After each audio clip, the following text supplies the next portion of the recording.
Om Swastiastu, umat sedharma yang berbahagia. Kita jumpa kembali dengan tayangan pembacaan sloka Bhagavad Gita. Satu sloka saja dalam setiap tayangan sudah cukup. Kita akan mencari makna keseharian dengan perbandingan situasi saat ini dalam membahas sloka-sloka Bhagavad Gita di dalam tayangan ini.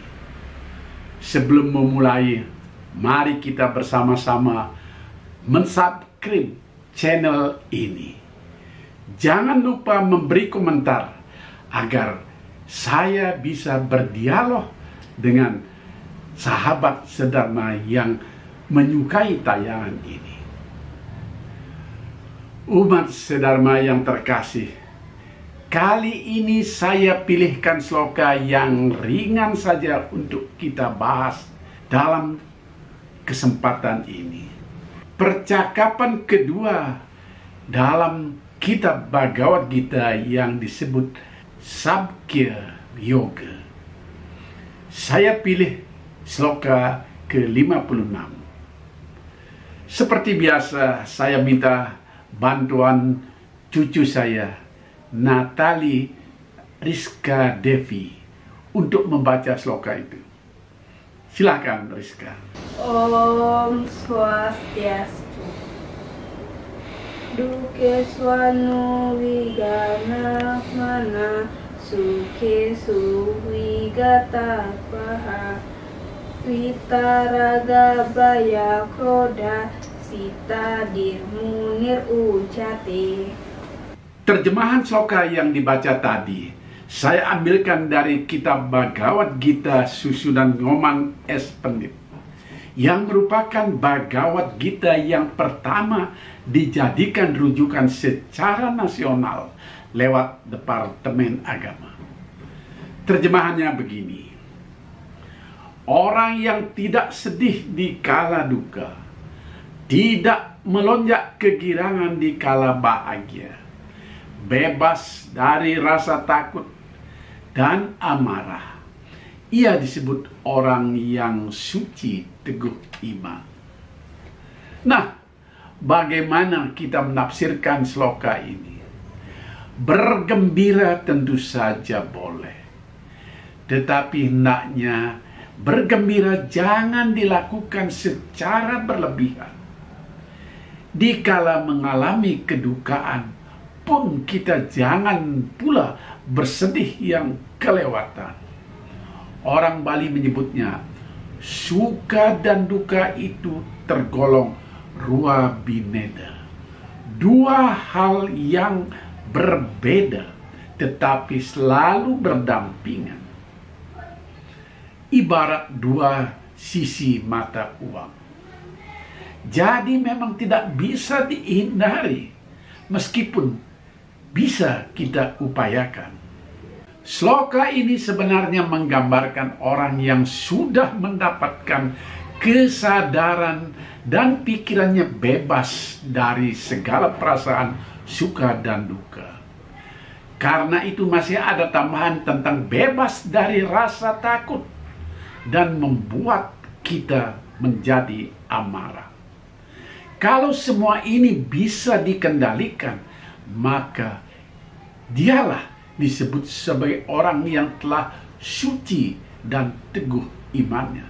Beberapa penerjemah Bhagavad Gita mengkaitkan sloka ini dalam keadaan situasi samadhi atau perilaku meditasi, termasuk Bapak Nyoman S. Pandit almarhum juga membahas dari sudut pandang ini.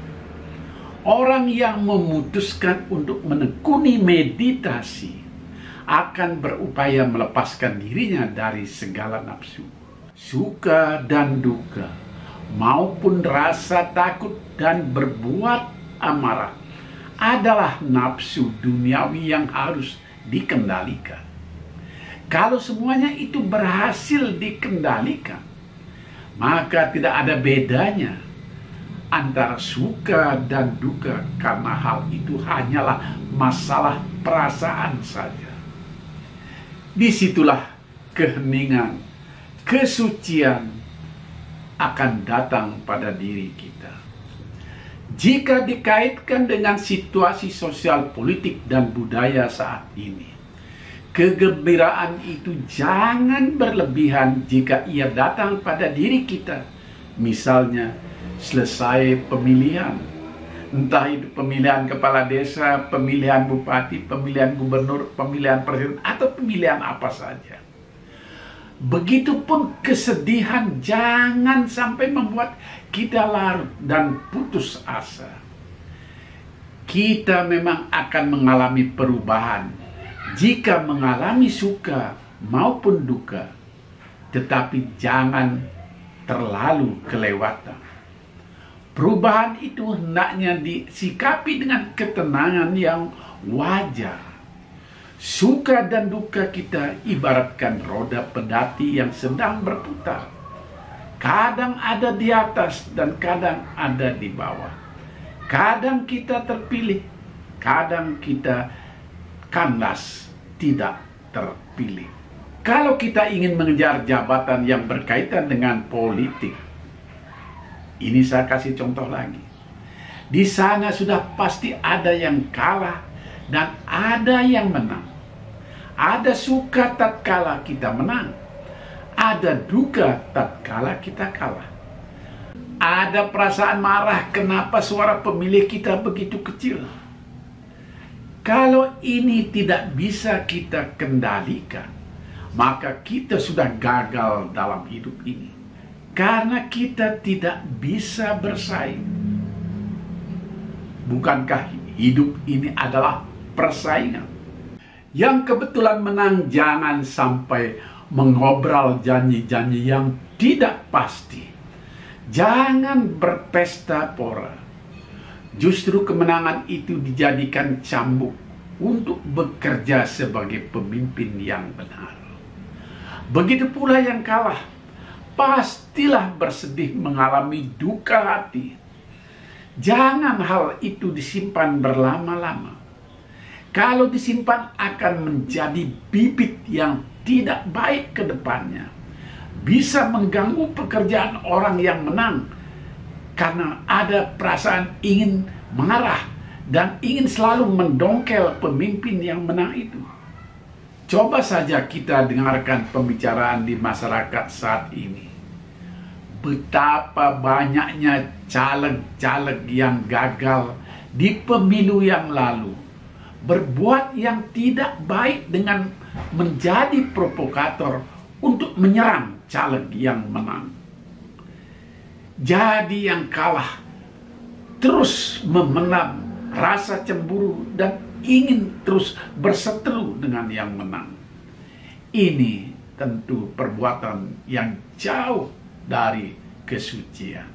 Sloka Bhagavad Gita yang dibacakan tadi sering juga dijadikan rujukan untuk menggambarkan seseorang yang sudah memiliki ketenangan jiwa karena ia sudah mampu berdiri di semua faktor yang positif maupun negatif. Ia tidak mudah lagi terombang-ambing oleh situasi sesaat.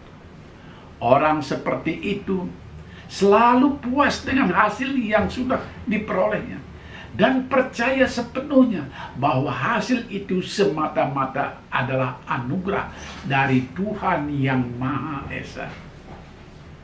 Orang yang sudah tercerahkan tidak pernah mudah untuk marah, dan sebaliknya juga tidak punya rasa takut, baik dalam menerima kekalahan yang membuatnya sedih, maupun yang mendapatkan kemenangan yang membuatnya girang. Mari kita camkan sloka suci Bhagavad Gita ini untuk bahan introspeksi bagaimana kita harus merajut kebersamaan setelah melewati suasana perbedaan yang mendalam ketika ada pemilihan pejabat misalnya. Jadilah orang yang berperilaku suci, minimal suci di dalam pikiran. Sampai jumpa pada sloka yang lain. Rahayu. Om Santi, Santi, Santi.